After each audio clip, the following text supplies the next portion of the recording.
is to understand that there's a whole philosophy and set of architectural principles behind IoT that goes back to its OT, its industrial control systems heritage. And that has the key principle that the system should be safe and the processes they're providing should be available. Those demands of safety and availability are completely different from what most classical information security people focus on, which is data.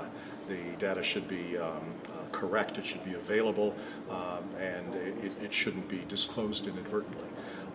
Those two sets of principles are dissimilar.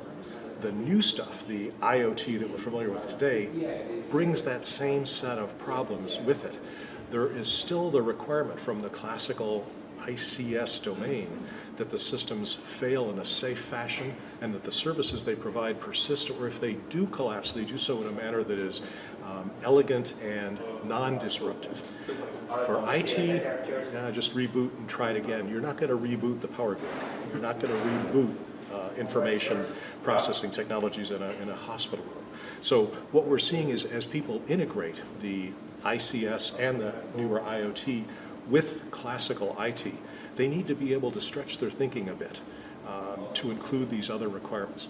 Using cloud actually gives you the opportunity to think fresh about how all of these things will fit together.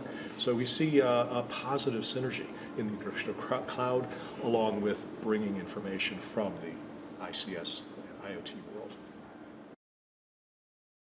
So I think there's an obligation on organizations to really understand the control levels and protection they have available to them within the IT systems that they already own, first and foremost. So to really maximize and utilize all of the services to the end of their capability. I think at that point in time where there are gaps in the system, at that point then you need to start looking at third-party services and third-party tooling to really try and protect the environment, to protect the estate. I think what we found is with a lot of organizations, they have got caught up in the marketing spin and sales blurb around having an extra light to protect the environment or an extra light on the system is a good thing.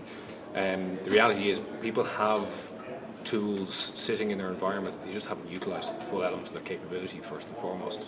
And I think that's where organisations should start with their protection, then enhance it with AI-based services or machine learning-based services that can really drive a new level of security and control within the environment and elevate their position as a much more stronger and fortified organisation.